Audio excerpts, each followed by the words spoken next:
Om.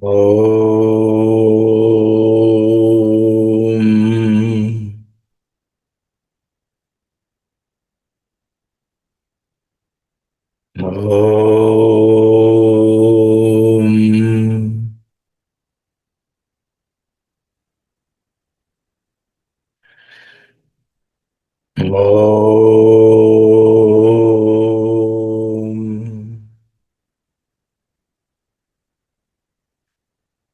Om. Sahana vavatu. Sahanau bhunattu. Sahaviryam karavavahai. Tejasvinavadhitamastu. Ma vidvishavahai. Om. Shanti, Shanti, Shanti.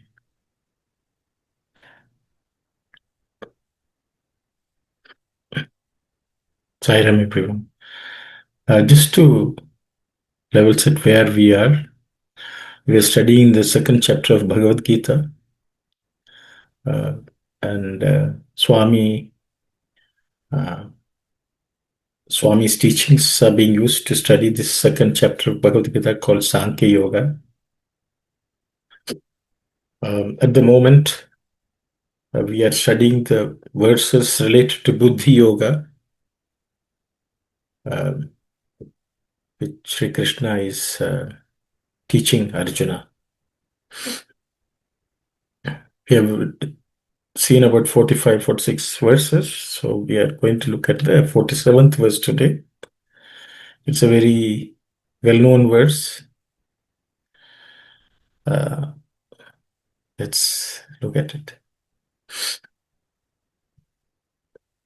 Karmanyevadhikarasthe ma phaleshu kadachana ma karma phala hetur bhuma te sangostva karmani.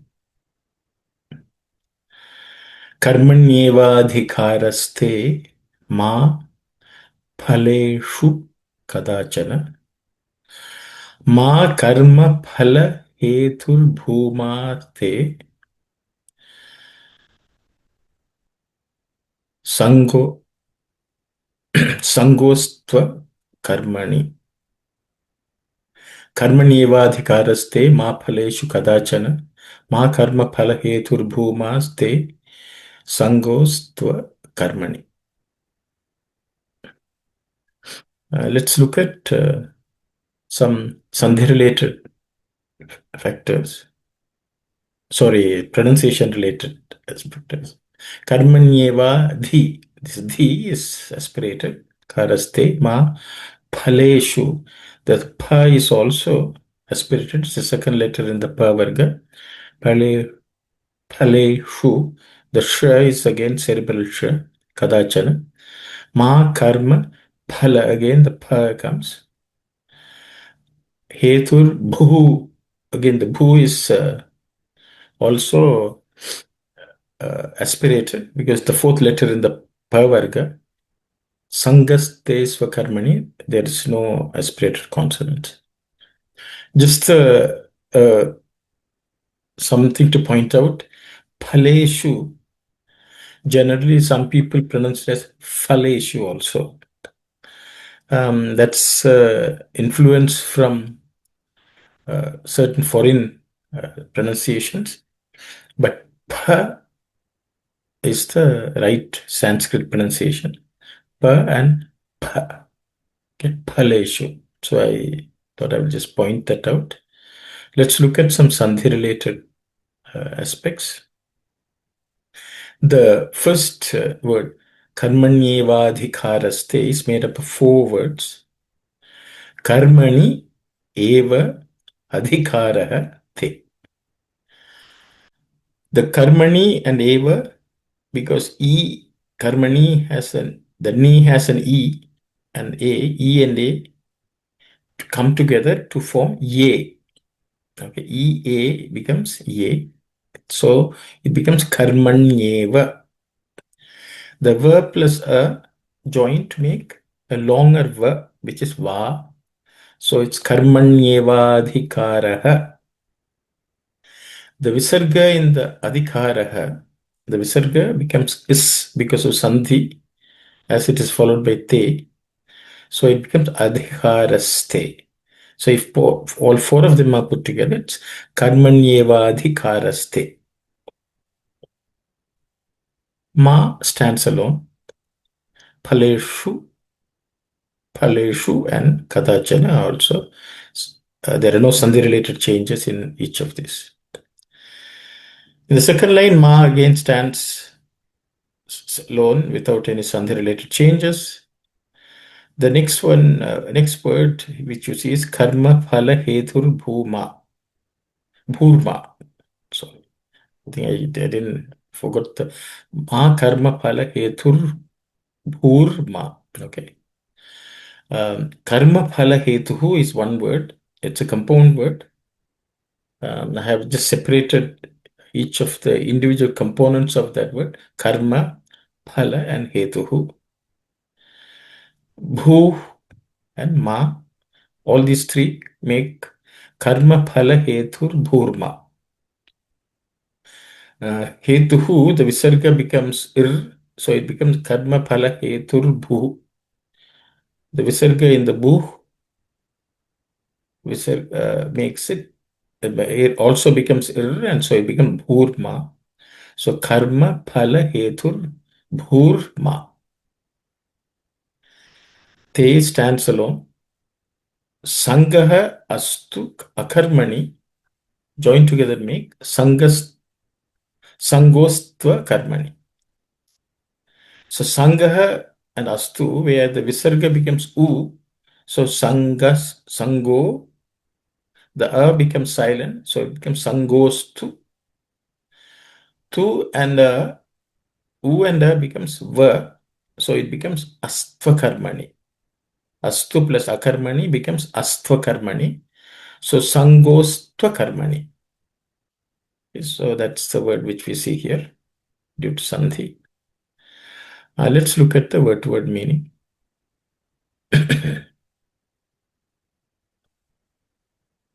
Karmani. Karmani is the seventh noun form of the word karma, or action. So in karma, okay, in karma, eva, only. Karmanyeva, in only action. Adhikaraha. Adhikaraha, there are multiple meanings given by different people, but I have chosen the word authority. People sometimes use the word choice also.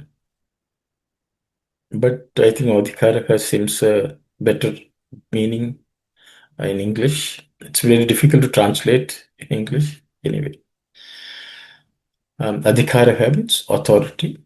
Te is your. So what Krishna is telling is, your authority is only in karma. So Arjuna is telling, you have control over only action. Authority means you have control. You have a say in only the action. Karmanyeva adhikaraha. Then he says, Ma phaleshu kadachana. Ma means don't. It's an instruction not to do something. Okay, don't do something means ma. Phaleshu. Phala means fruits. The fruits. Okay. Phaleshu is the seventh form of this noun phala. And it is plural also. So on fruits. Or you can say in fruits also. But don't is the instruction. On fruits, kadachana. Kadachana means at any time. So he's telling Arjuna, Krishna is telling Arjuna, you have authority only in action. But don't have authority on fruits. That's what he says. Swami will later on explain to us nicely. Because the fruits are anyway there for every action, but we don't know what the fruits could be. We can hope for a particular fruit, but we don't have an authority. We cannot choose the fruit also, because the fruits are given by the Lord. So Krishna is telling, don't Don't try to have authority over the fruits. Okay. Then he says, again, he's sort of explaining that instruction with the next line. In the next line, there are two other instructions given. Ma, so again, don't. Karma phala hetuhu. Karma means action. Phala is fruits. Hetuhu means a cause also. Okay. The cause of the fruits of action. Bhu means to be. So he's telling, don't be the cause of the fruits of action also. That means you don't think that I want to attain a fruit and then try to do something to attain those fruits. So don't do that. Then he says, but then, people may say, if I don't have the fruits, I will not act. So for that, he's giving another instruction. Ma, don't. Te is your. Sangaha, association or contact or attachment. I think multiple meanings can be given. Astu means again be. Akarmani, in inaction. So generally, if we don't are interested in not in the fruits, then we will not do any action. So what Krishna is saying, don't associate yourself with inaction also. Don't associate yourself with inaction. So that's a third instruction by Sri Krishna. We'll just look at a summary. Oh, I see. Your authority is in action only. Don't have authority at any time in the fruits. Don't be the cause of the fruits of action. Don't have association of inaction. So these are three instructions by Sri Krishna, who is giving the secret of how we have to perform actions. Let's read an excerpt of Swami's discourse.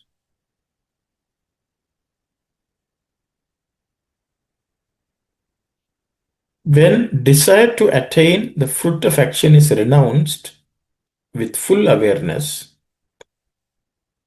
then it becomes what Krishna calls the yoga of intelligence.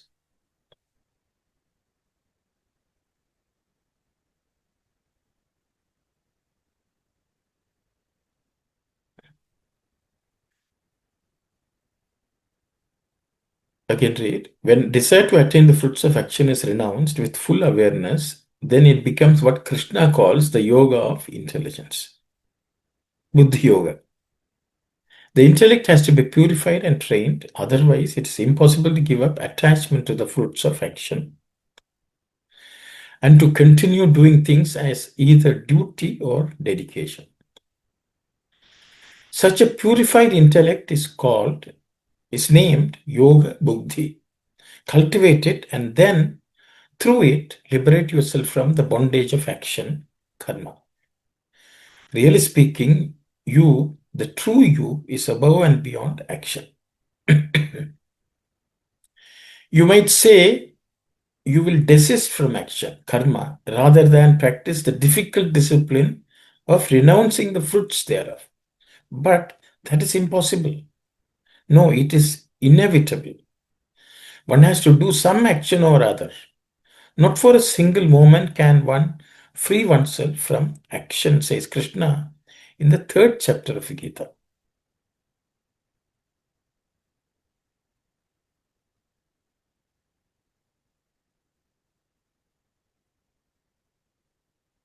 Arjuna, every deed or activity has a beginning and an end. But desireless action, karma, has no such. That is the difference between the two. When action is done with a view to the gain therefrom, one has to suffer the loss, the pain, and even the punishment. But desireless action frees you from all these. Desire the fruits of action and get born again and again. Caught up in that desire, caught up in that desire. Give up that desire and you are liberated from the flux. The practice of this type of renunciation ends the state of bondage. The main point is to stick to the goal. The goal is action, not its fruit. Let me tell you that the desire for the fruit of one's acts is an indication of the quality of passion, Rajoguna, which does not befit you. Perhaps you prefer to remain inactive. Well, that's an indication of the quality of dullness, Tamoguna. It is even worse than passion or tamas.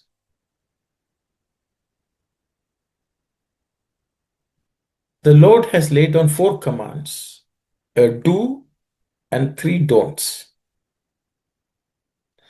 The first insists on the cultivation of strength.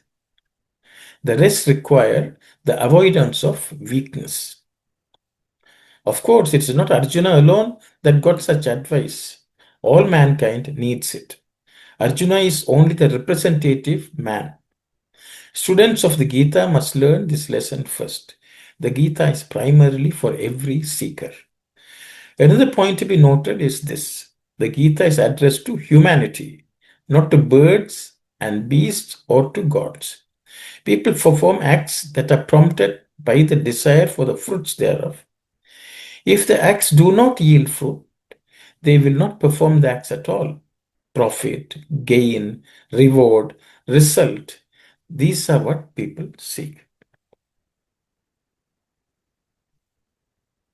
But this rule does not apply to those who take the Gita in their hands to drink the nectar of the Lord's message. Not all yearn for the nectar. And if you do, it's evident that you aspire for eternal joy, eternal liberation. Then you must pay the price. The giving up of the desire for the fruit of action and dedicate everything at the feet of the Lord. So this is from chapter 4 of the Gita Vahini. So where Swami very nicely explains, we should always be focused on doing the work, not to look for the fruits thereof.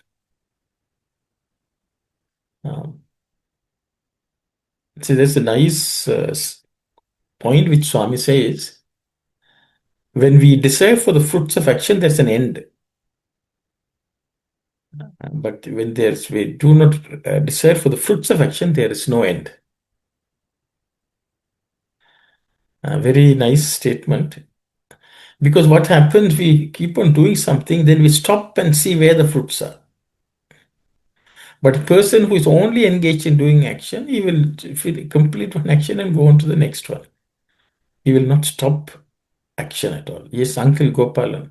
Sairam, we were discussing about buddhi in another study circle, and would purified buddhi will be called wisdom? Sairam, question? Yeah. Yes, Uncle. Later on, actually, the word purity is actually Swami has used, I think, here, there. Because buddhi itself generally is pure only. The chittam is the one which has to be purified. I think Swami is talking about buddhi. It's, if you want to call it the pure, clean Buddhist state, it is samatva, which Swami explains here. Thank you. Sairam.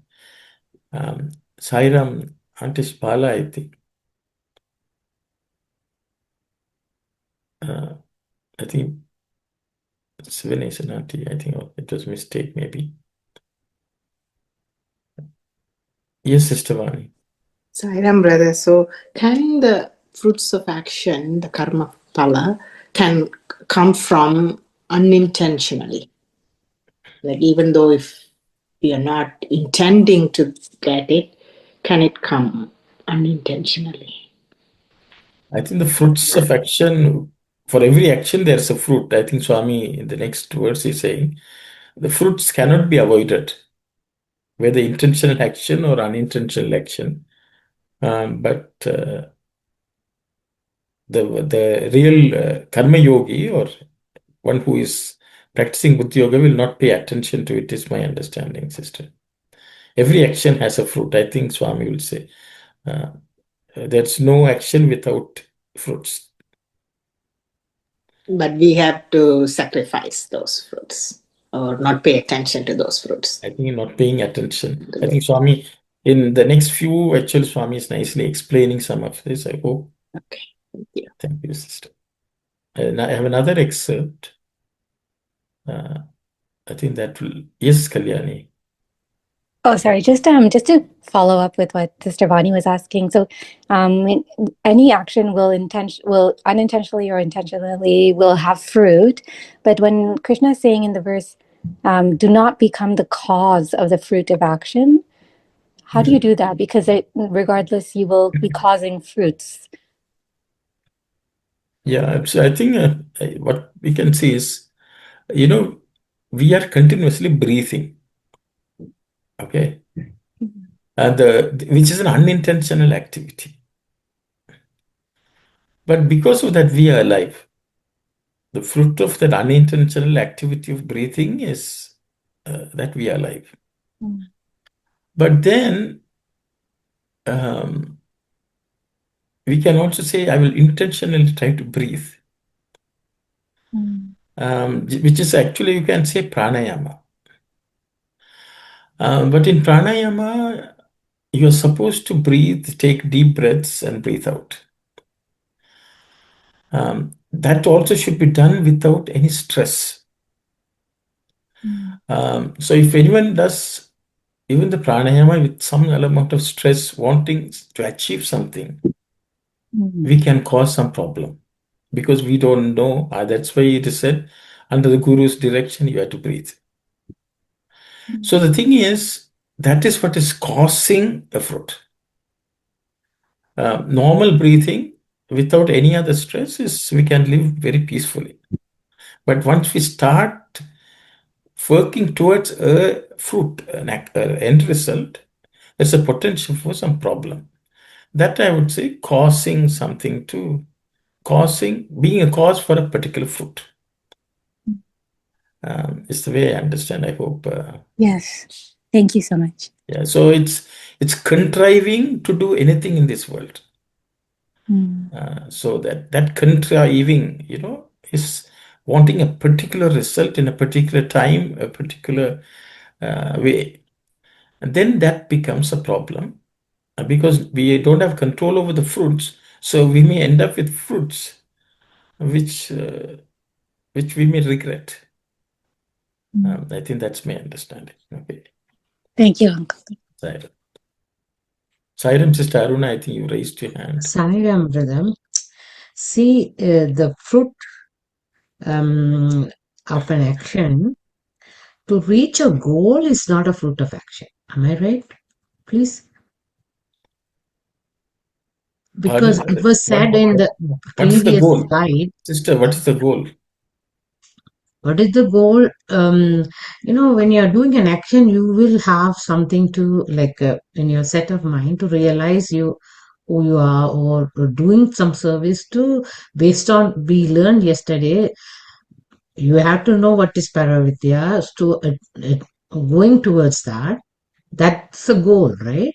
But looking for fruit of action is not that. Right? Because So I think Swami has as long as you are not claiming. So the whole problem is whenever people do action, they think the fruit is the goal. That is Everyone. the So that Swami is clarifying here. No, the previous slide has something at the will not perform the acts for this reason only. Swami says goal need to be reached though. Here's the one. So indication, as long as they are not claiming that they are the doer kind of, but goal supposed to be reached. There was one sentence Swami used. No, the go, I think 1 second.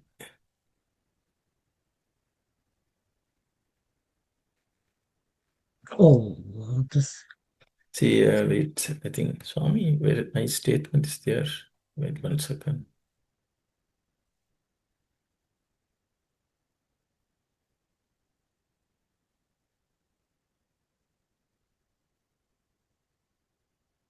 Okay.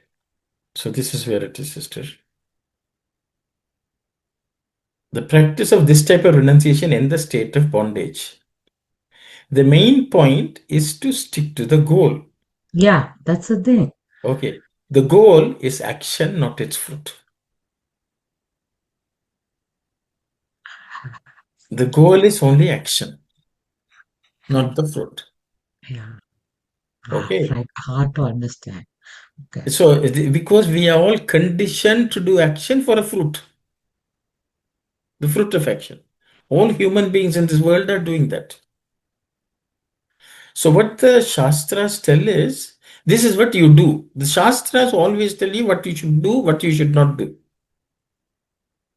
They do not tell, do this so you will get something.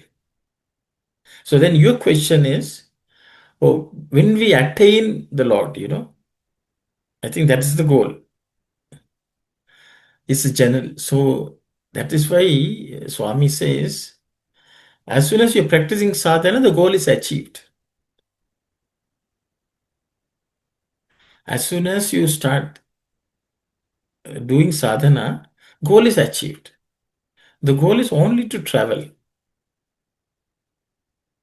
So, goal may happen or may not happen. So, but I think your point is, don't we, even if you're going to drive or go in a direction, isn't that direct? Only the direction. Because don't pay for, I think it is like this, sister. For example, you're climbing a mountain. When you're climbing a mountain, you can say the goal is to reach in the peak. Okay. But the goal of each action, every action you perform is only a step. Every step, you have to only focus on the step. Your focus should only be on the step, not on the peak. If you look at the peak and take a step, you may fall down. So, but the fruit of action is there, which will come at the end. But that should not be the focus. That's what Krishna is telling. Okay. I understand, because the reason, the goal is because people say we have to reach, we have to reach. Swami will say there's no place to reach. There's nowhere you have to go. You have to just realize that you are there. So even in the path of spirituality, we are not going somewhere. We have to realize that, oh, we are already there. Okay. That is why the goal is already there. Realize that the goal is there, that's all. So there's nothing to achieve. The fruit is already with you. Okay, that's where it's right. Goal is already with you. Then now you perform your actions without expect. Exactly. So you can say the goal is to cleanse yourself. Yes, but you have to continuously do that. No, you have to just focus on doing that. Because even what is cleaning at home is, you clean one day, next day you have to again clean. Okay, so sadhana is like that. Just to keep on cleaning, keep on doing the action. I think that's the way.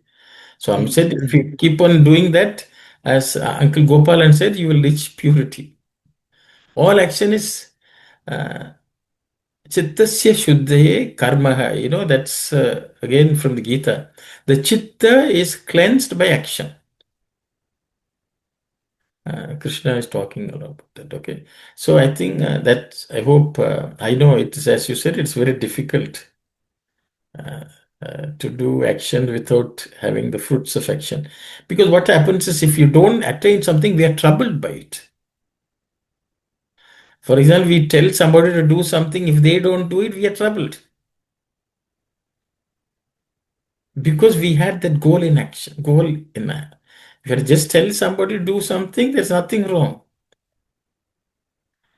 But as soon as you say, oh, I said and it didn't happen, then we are troubled about it so much. That will distract us from doing something else which is good. So that's also like that also.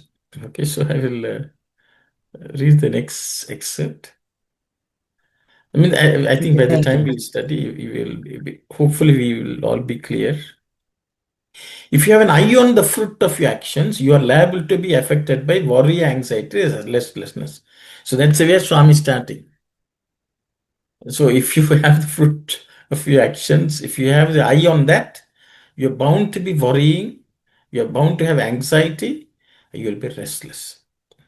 So if somebody is looking at the peak of the mountain and walking, they are bound to fall down.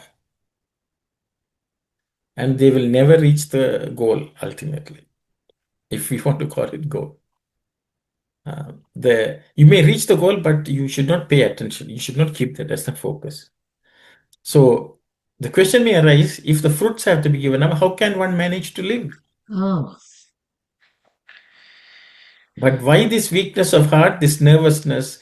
He who has assured you, saying, I will care for your well-being, yoga kshemam vahamyaham, will certainly look after that. He will give the means and the wherewithal. All you have to consider is, which is more important, a happy life or liberation from the circle of life and death? Happy living is of only short duration. The joy of liberation is eternal, unshakable. On this point, many commentators have exercised their intelligence and written differently. Many have said that giving up a fruit is advised because there is no right or authority for the doer to desire the fruit. No, this is a great blunder.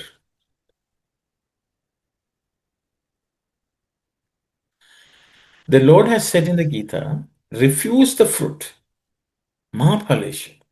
That is to say, the deed yields results, but the doer should not desire the result or do it with the result in view. okay. If Krishna's intention was to say that the doer has no right to the fruit, he would have said it is fruitless. Na phaleshu. Na means no. So if you desist from action, karma, you will be transgressing the Lord's command. That would be a serious mistake. When one has a right to engage in action, karma, one has a right also to the fruit. Nobody can deny this or refuse this right.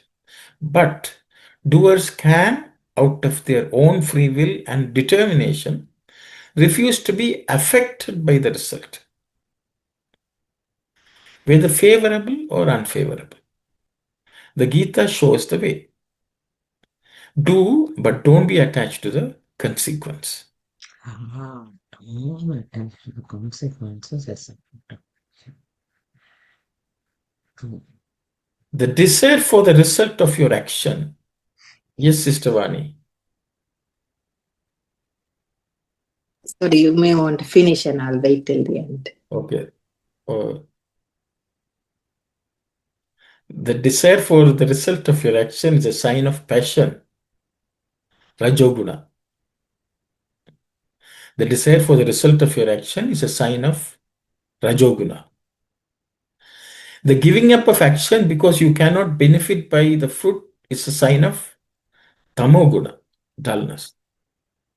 To engage in action, to know that the result will follow, and yet not to be attached to it or concerned with it, that is a sign of the quality of purity and serenity, Sattva. The yogi who dedicates all actions to God, who has learned this secret of action combined with renouncing the fruits thereof, should have equal mindedness, sama buddhi, more than Mind with attachment, Sangha Buddhi. So the Buddhi also should not have any attachment. The attachment, it comes from the mind. So the Buddhi associated with the mind which has attachment is Sangha Buddhi. The Buddhi which is detached from the mind which has attachments is Samabuddhi. Swami says. Yes, Sister Vani. So there is a sentence with free will there. I think the previous page. Free will? Yeah, own free will, but doers can out of their own free will. I see. So what do we mean by free will here? So we have the ability to do certain things on our own. So the will is free when it's not attached, sister. Once we have an attachment to a particular outcome, the mind is slave. It's limited by that. I think that's what Swami means. I will have to go, and I think Swami would have put Svecha. Means once just will.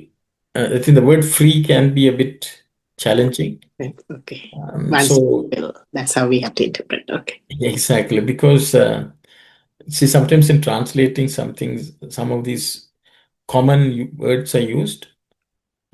Free means, Swami will say everything in this world, nothing in this world is free.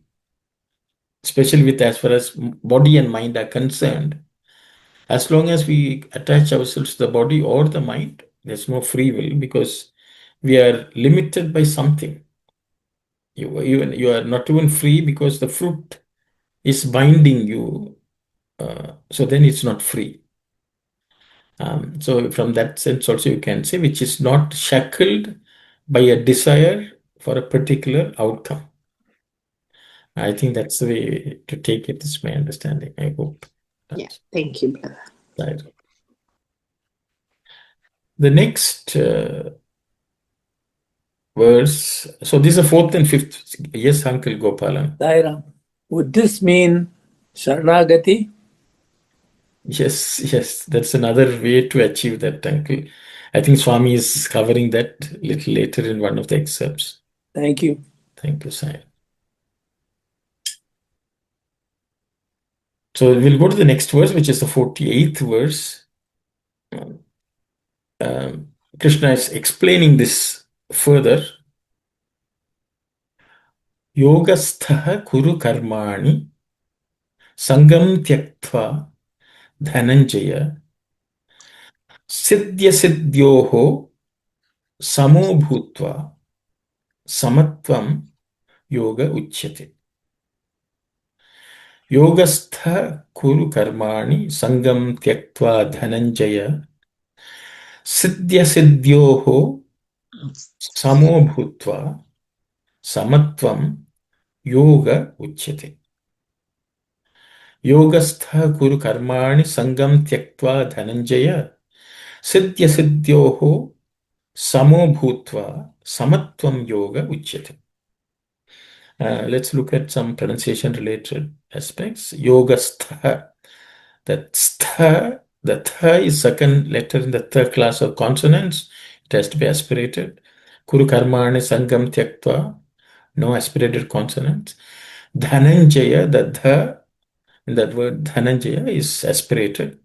Fourth letter in the third class of consonants. Siddhya siddhyoho.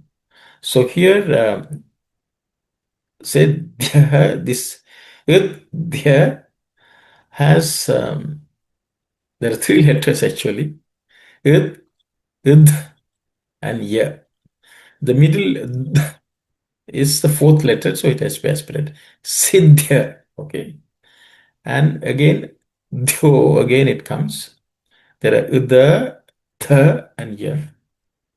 The middle letter, there are three letter compound letter it is. The middle letter is aspirated. Samo bhutva, again the bhutva, the bhu is again aspirated. Samatvam yoga no aspirated consonant. Let's look at sandhi related changes. In the first line, there are no as Tantra-related changes. Yogastaha, Kuru, Karmani, Sangam, Tyaktva, Dhananjaya, all of them um, uh, remain the same, no Santhi-related changes. In the next line, Samaha, Siddhya Siddhyoho, Sama, and the Visarga becomes U, Samo. Because the Visarga becomes U, it becomes Samo. Bhutva, Samatvam. Yoga also, where Visarga gets dropped because of Sandhi. Okay, Yoga Uchyate becomes Yoga Uchyate. So those are the two Sandhi related changes here. We will go to word meaning. Yogastha. Yogastha means one who is steady in yoga, one who is firmly established in yoga. Yogastha Kuru means do. It's an instruction. Karmani, actions. So Krishna is telling, do your actions as one who is established in yoga. Okay. How? Sangam means contact, association, attachment, desire. All these are Sangam. Having the company. Okay. Tyaktva. Tyaktva means to give up, having given up. So he's telling, give up all company, attachment, association. Do your actions in a state of perfectly established in yoga. Dhananjaya is addressing Arjuna as Dhananjaya. Arjuna. Dhana means wealth. Jaya means one who has one is victorious. So who has conquered wealth. That's a name which Swami Krishna uses for Arjuna. Siddhya Siddhyoho. So Siddhya Siddhyoho means Siddhi and Asiddhi. Siddhi means success. Asiddhi means failure. So Siddhya Siddhyoho is again seventh vibhakti or seventh noun form. It's a dual structure where two words come together. So it becomes Siddhya Siddhyoho in success and failure. In success and failure, Samaha. Samaha means one who is in a state of equanimity or equipoise, unperturbed. Samaha Bhutva means having become, I think maybe I'll put having become, okay. That may be a better way to put it, okay. So he's saying having become a person who is in a state of equipoise, in a state of balance, in success and failure. So that you should not lose your balance whether there's success or there's failure. So he's telling how to do actions, and he's saying two things. Krishna is saying, don't have sangha, don't have associations, attachments, be detached, and be someone who is the same, who is unperturbed in a state of equanimity, whether it is success or failure. Okay. Then he says that state is defined as samatvam, that state of equanimity. Yoga uchyate is called yoga. So Krishna is giving a nice definition of yoga. Yoga is a state of equanimity, not being affected by anything. And to achieve that, how to do is do all your actions without having any attachment, association with anything. And don't be affected by success or failure. Okay. So that is the instruction by Krishna. We will just take a look at the summary. O Dhananjaya, do actions as one established in yoga, having given up association, remaining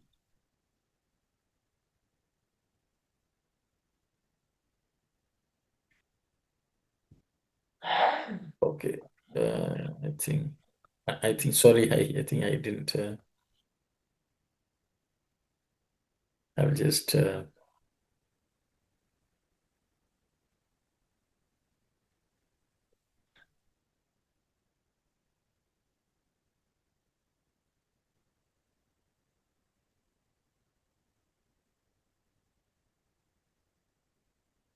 Sorry. Okay, I'll just read again. Oh, Dhananjaya, do actions as one established in yoga, having given up association, remaining unaffected by success or failure. Equanimity is called yoga. Okay, I think that's a summary. We'll read a couple of excerpts where Swami has. Yes, Sister Brinda.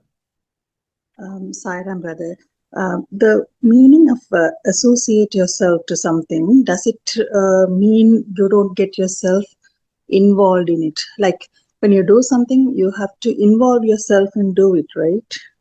Is that something you cannot connect with each other, or I'm not sure?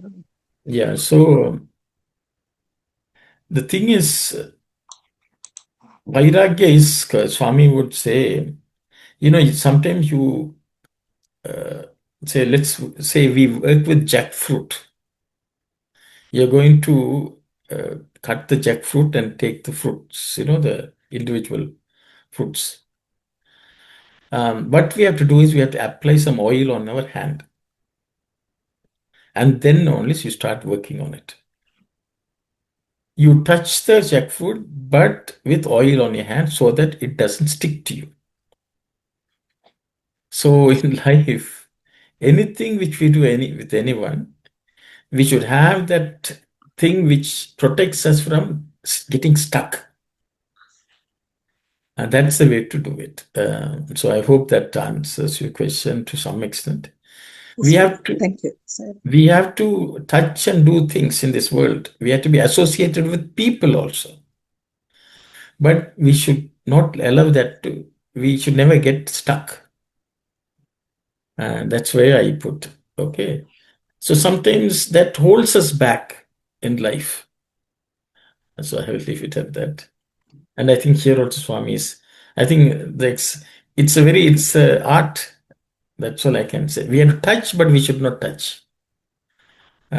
So we should not get stuck. That's the idea. That's the Sangam. That's why I said it's very difficult to translate it in one word. Yoga also means samatvam or equal mindedness. Samatvam yoga muchyate. Having regard to the environment in which the ordinary man is placed and to his duties, both secular and spiritual, samatvam has been found applicable in 5 different ways. We accordingly cognize samatvam in relation to prakriti or nature, samajam or society, jnana or knowledge, karma or action, and upasana or worship. Prakritika samatvam is equanimity in relation to prakriti or various natural phenomena. In cold seasons, warmth gives us comfort, while in hot season, coolness gives us joy. This way, both heat and cold at one time or the other give us happiness. Neither subjects us to misery. At times, however, due to the varying intensities of heat and cold, we might be put to some inconvenience. But these are only subjective and superficial experiences rather than universally applicable realities.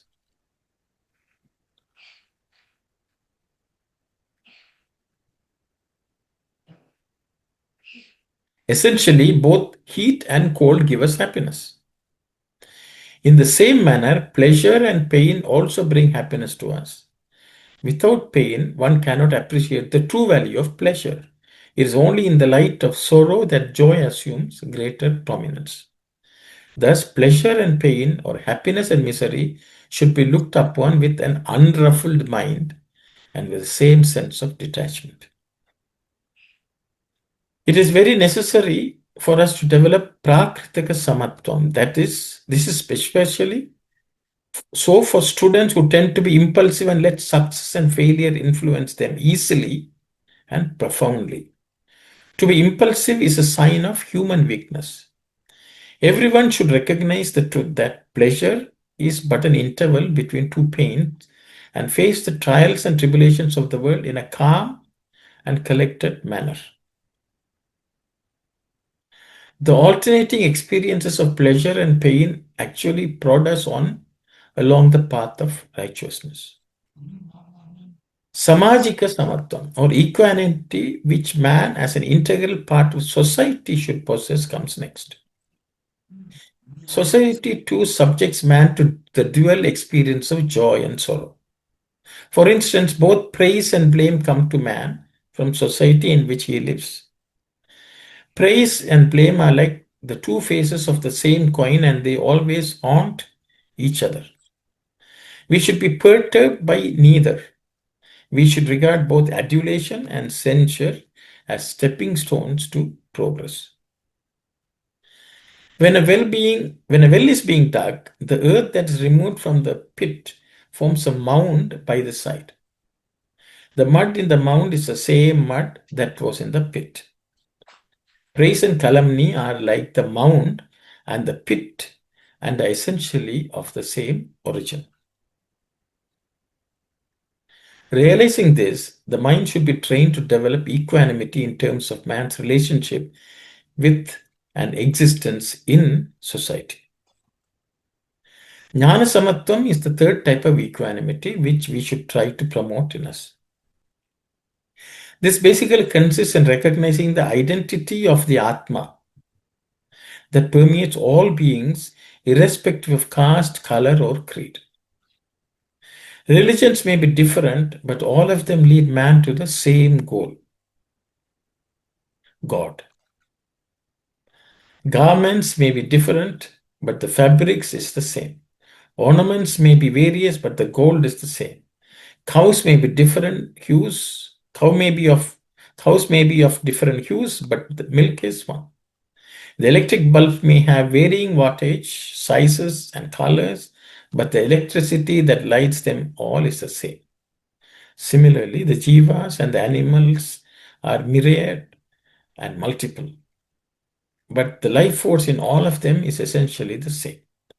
The realization of this unitive aspect of creations is jnana samatva. The performance of right and sacred actions in a detached manner without being ruffled by their consequences, either good or bad, is the spirit of karma samatvam, or equanimity in action. And bhakti samatvam, equanimity in devotion, consists in the realization of the truth that Ishvara pervades the entire universe and that he is everything, the refuge of all. Tvameva sarvam mama deva deva is the cry of the person endowed with equanimity in devotion. It is only when bhakti devotion is constant, enduring, and unwavering that the devotee can attain bhakti samatva.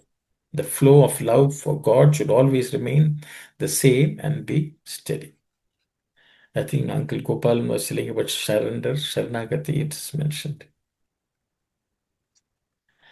Krishna declares in the Bhagavad Gita, Ananyas chintayanto mam ye jana paryupasate tesham nityabhiyuktanam yogakshemam vahamyaham. I shall look after the material welfare and the spiritual well-being of those who worship me through one-pointed devotion and are ever attached to me. This Ananya Bhakti, or one-pointed devotion, comes as a result of the 5 kinds of samatvam, equanimity. Samatvam should be steadfastly maintained and promoted at all times, at all places, in all climes. So this is a discourse Swami gave in 1979 during the summer course. So Swami has asked us to practice 5 kinds of samatvam: prakrita samatvam, samajika samatvam, jnana samatvam, and bhakti samatvam. So we'll have another excerpt, very interesting excerpt. about, when we want a particular fruit, what happens to us is nicely explained with a nice story. So I thought it's nice, and it's Shivaratri also coming up. So it relates to that also. So let's read that. Attachments to illusory objects bind him. When the illusory nature of the objects is revealed, the attachment falls off and he is free. This man. These attachments persuade him to tarnish the acts of worship also. For he prays to God for granting him trivial boons. Pray to God for God. Do not use truth to achieve untruth. Have the inner vision, not the outer.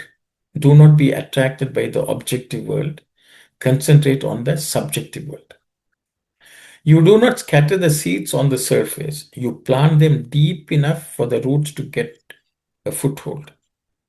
Do not dig the seeds into the soil too deep. Follow the middle path. Do not tighten the strings of the violin or veena too much, nor leave them loose. Do not get too bound with the world. Do not also give it up. The Shivaratri festival as celebrated here is an example for you. You might ask, Swami has often declared that all days are holy days, that there's no special rite or ritual that has to be observed on any single day.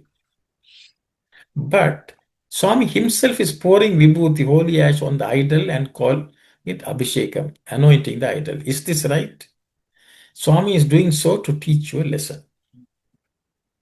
The vibhuti abhishekam has a potent inner meaning which Swami wants you to grasp.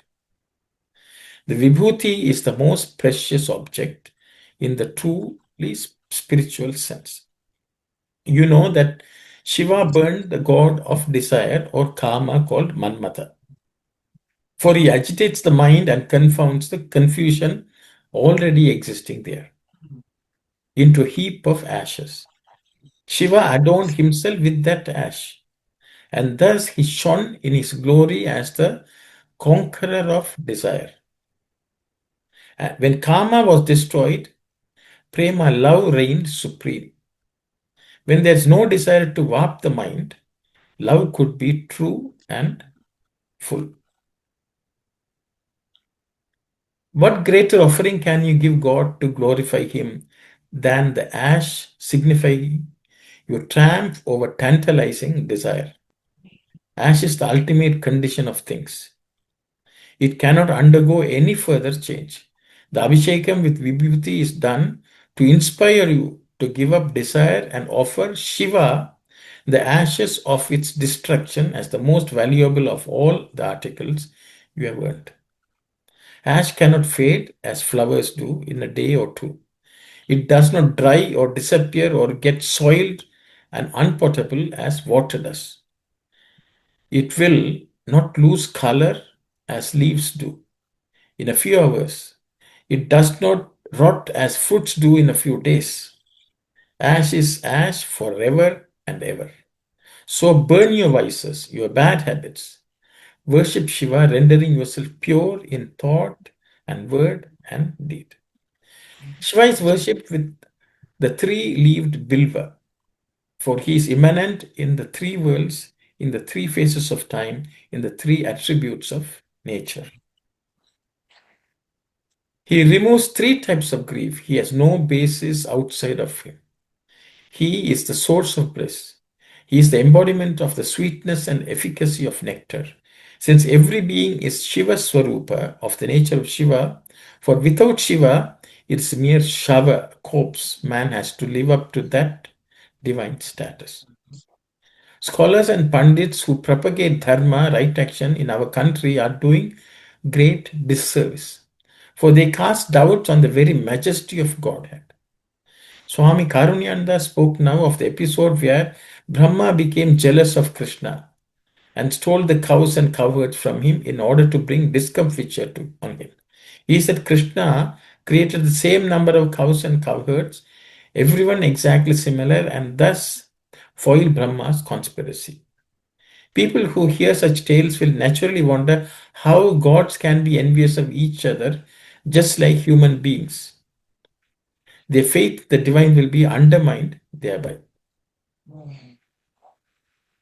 These scholars are more intent on exhibiting their textual scholarship than revealing the glory of God.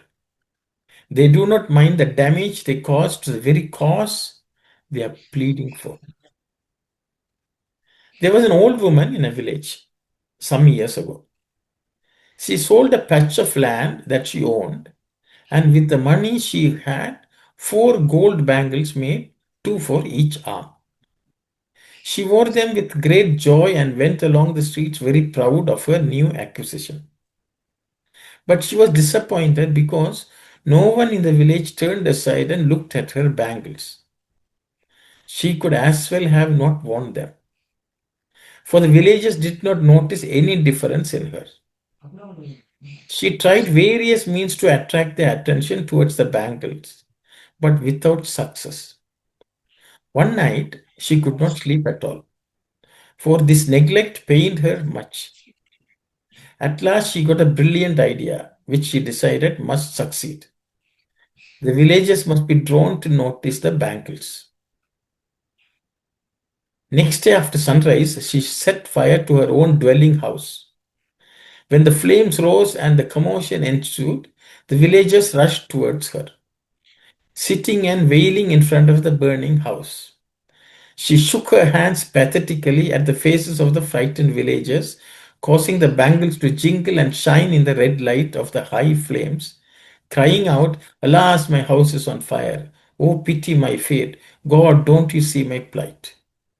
Every time she shouted a sentence, she put out her arms vigorously at someone so that she or he could not miss sighting the bangles. The pity of it. She was so anxious to exhibit her bangles that she did not care for her house itself. The house was on fire, but she was happy her bangles were noticed. The scholars who are lost in admiration of their own cleverness are as foolish as this old woman. Do not say or do anything that will bring Indian culture into disrepute or that will undermine the faith of people in goodness and in God. Do not claim to be orthodox and encourage heterodoxy or heresy. Cast aside the desire for happiness and prosperity. Do not mourn that you do not secure heaven. It does not matter if you are smothered by difficulties. Stand up boldly in defense of the honor of your country. That will bring you all happiness and prosperity, all the grace you yearn for. Indian culture teaches that all beings are actually by the self-same divine power, blessed by the self-same divine grace. So, love all, do not develop jealousy or hatred. There are many sadhakas, spiritual aspirants, who enjoy perfect calmness and equanimity while sitting in dhyana, meditation, or while in the puja worship room before the shrine. But once they rise and come out into the open, they behave like demons. The Gita says, Satatam yoginaha, be in yoga always, be immersed in love, with no trace of pride or envy. This is the highest sadhana, spiritual practice. At the present day, all grades and groups of people all over the world resort to violence and hatred in order to satisfy their desires and demands, bringing about fear, anxiety, panic, and revolution. The gains through such tactics are not much. The gains will be greater and more lasting if the path of love, tolerance, and peace is followed. Love brings people together, hatred drives them apart. You cannot be happy when you cause misery to others. God showers grace when 9 steps of bhakti, devotion, are observed. Masters or rulers can be won over by the same means: sacrifice, love, devotion, dedication in the path of duty. When success is achieved by means of unrest and violence, it has to be preserved and prolonged only by further unrest and violence. Therefore, let this be the lesson of Shivaratri for you. Shiva is in all beings and all things. He is the inner motivator. Be aware of this always. Do not cause pain to anyone. Do not harm or injure anyone or hurt his self respect. Love all alike cultivate tolerance and spread brotherliness. So this related Shivaratri, Swami gave a discourse in 1974. I thought being Shivaratri, it may be nice to read something related to Shivaratri. Shiva is nothing, no one but one who is firmly established in that equanimity, not affected, unaffected by anything. And Shiva demonstrated it by burning the desires. And burning the desires is the only way to celebrate Shivaratri. And the burning desires is doing actions or living without any association or desire in a state of equanimity at all times. So I thought it's relevant for what we are studying. I will stop here if there are any questions and if you have an answer. Sairam, Sister Vani. Sairam, brother. So the test for our strength of devotion and our ability to sacrifice the fruits of action is the equanimity. So how much we are able to maintain that equanimity at all or many different situations is kind of our way of seeing, okay, are we progressing? It's kind of a test, right? So we could think about that and be able to improve ourselves if we are able to maintain equanimity at most of the situations. Then it's at least we are progressing. Is that correct? Yes, Sister. I think Swami gives a nice example in some of his discourses. It's like a woman who is having a pot of water on the head and going about walking along the path home.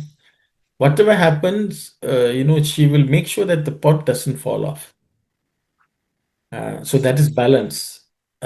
Anything may try to shake her, but she'll make sure that whatever tries to disturb her does not allow her to lose that balance. It's the same thing like riding a bicycle or something like that. So many along the way, so many things can shake us, but at no point should we forget to remain in balance. And that's devotion, that's shanti, that's everything, I think, Sister. Saira, thank you. Thank you. Yes, yes, Sister Ananti. Sairam, the page 4, it brings the summary of verse 47. Maybe the right after the other, the meaning of padas and those one, and the summary of verse 47. Maybe it just in the beginning of our the discourse, there is one one of the sentence in the summary, don't have association of inaction. So does this mean that don't be associated with people of inaction, or maybe maybe they go to the next page? So it is association with inaction itself, Sister. I think it's not the people. I think already we should not have association with anything, but Krishna is saying, don't associate or don't have the company of inaction also, that means don't be inactive is the way I understand, Sister. So maybe even if there would be problem with doing the action, don't be idling your time without doing anything. Does that mean? Yes, Sister. Yeah, okay. Because Swami would say even not doing something is also an action. Also, but So but we should not be influenced by anything which can disturb us in any way, and because of that, desist from action is what I understand. even we may be encountering some issues or problems, but still doing your action. That's what Swami wants to tell us. Don't be afraid of or fear of any issues coming in your path, keep on doing with the good deed or with the good thoughts.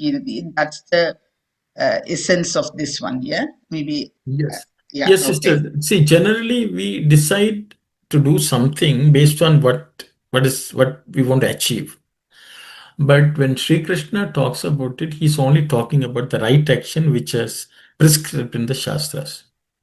So again, we should understand this karma is all what is established, stipulated for us to do. As long as we are just focused on doing what is prescribed to do, that's doing all actions for the welfare of the world. That is the engagement of action. As long as we engage in such actions, we should not be affected by the trials and tribulations we face, as we understand. But generally, we may want a particular outcome and then when do action, then there's bound to be some trouble, is the way I understand. I hope. Okay. Thank you so much, brother. Yeah. So Now Krishna is only talking about action for the welfare of the world, the way it's. Thank you. Okay. Okay. Yeah, that's very, very clear. Yeah. Okay. So Kalyani Saira. Sorry, Ramanko. Just I know sometimes we've referred to akarma as kind of like the highest state, where I guess it's kind of a state of like non-doership, that kind of thing. But here it's referring to just physically not doing any action. Yes, Kalyani.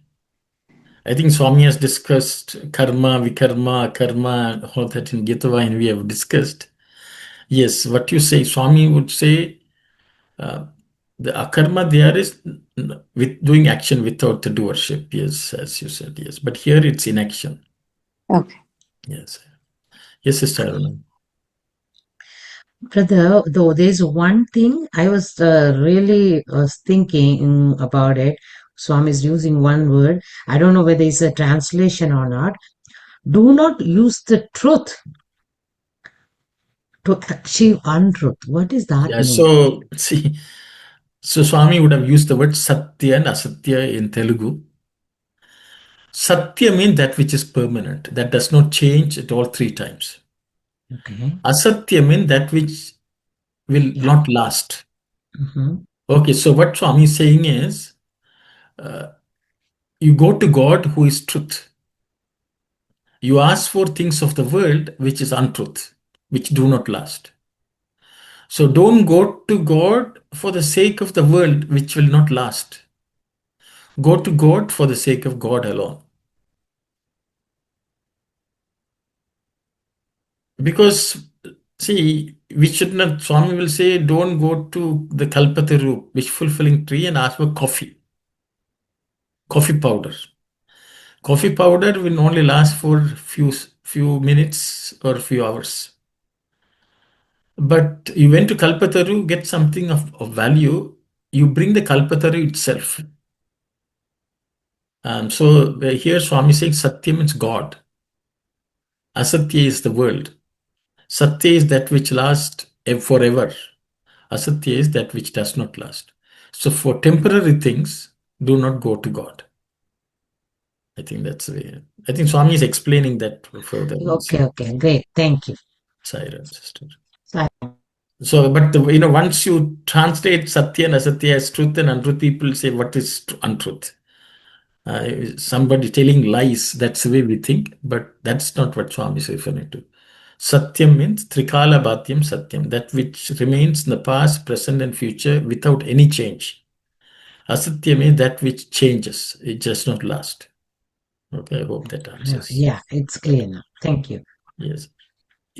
Yes, Kalyani Saira. Sorry, Ramanko. Could you also just explain that metaphor Swami is giving about samatva with the mound, digging up dirt and creating a mound?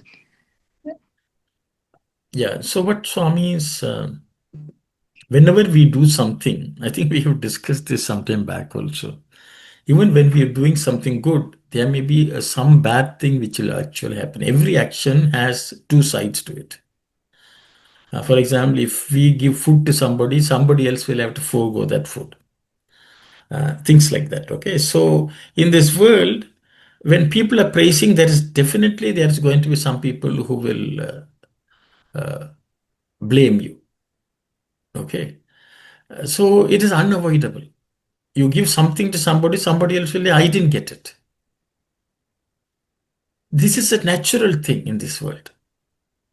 So the thing is, be unaffected by both. If you give something to somebody, they will say, oh, you are the best. Somebody who did not get it will say, you are the worst. But the person who does the thing should know this is the right thing which I am doing. I am not affected by the person who is thanking me, the person who is blaming me. So in this world, we are always going to encounter something. Classic example is, there's a limited number of bhajans. One person is to lead bhajan, one person is given a chance. A person who is leading is very happy. The person who is not leading is not happy. So bhajan coordinator is always troubled. Okay, maybe I did something wrong. No, you assign somebody a bhajan so that the bhajans will be good. The person who got to do something may praise you. So I'm just giving a practical example. So these are things which we will, somebody who is deserving is given something. Somebody who is not deserving say, oh, I was not given anything.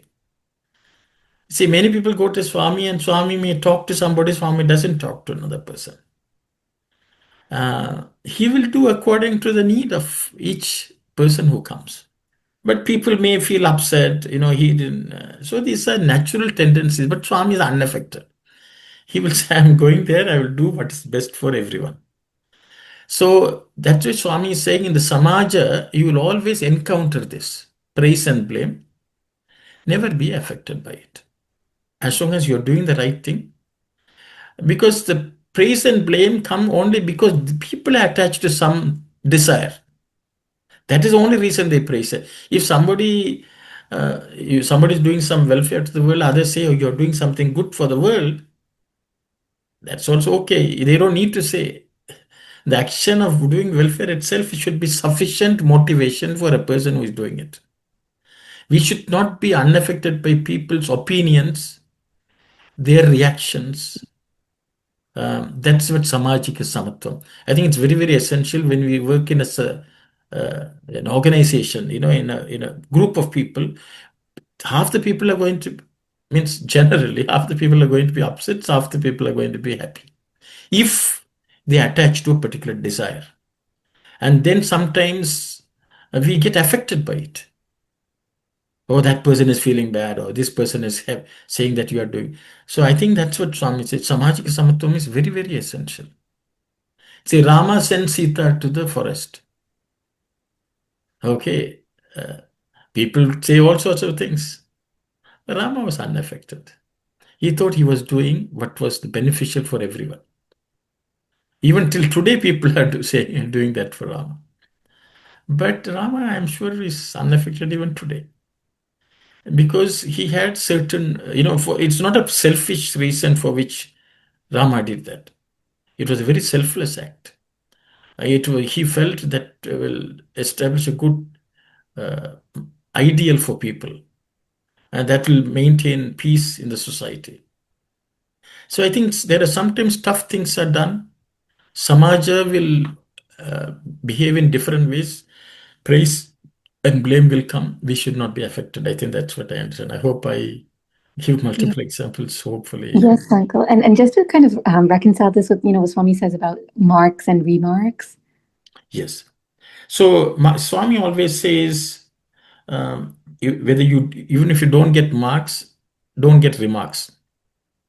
But here, I think we should separate that. What Swami says is, when we are focused on selfish actions, that's where it applies. Okay. For our own desire, if you do something and because of that, if you get a remark, that should be avoided. That remark is different when you do something for the welfare of the world without looking for praise or blame. If people blame, that cannot be and should not be considered a remark. A slight difference in the type of action which motivates us to do. I think that's what matters. So when you do something of a selfish nature and people find fault that you are doing it for your own selfish reasons, that becomes a remark, that is something, a blemish, which we will have to somehow avoid. Okay. Okay, I hope, I know this is always a problem for people to understand the two types of remarks, how to deal with them. I hope. And you mentioned about like bhajan singing and deservedness. Like, I mean, there could be people who are, come to the practices, they work very hard and practice a lot and do everything, but they still might not be able to. See, I will ask the question, people are learning to fly a aeroplane. If the person doesn't know to fly a plane, will you if you appoint that person as a pilot? Hmm. Bhajan is something which flies everyone to God. Hmm. Okay. It has to take everyone to God. It is not an opportunity so that you will crash land the flight. Swami was very, very, but the thing is, because what happens is, we are sometimes in the business of pleasing people in the world. So we have to know at what level who can be given. Somebody can be a co-pilot. Things like that. Because you brought up the Samajika, Samaja is our center. I think I'm trying to discuss things which are relevant to us.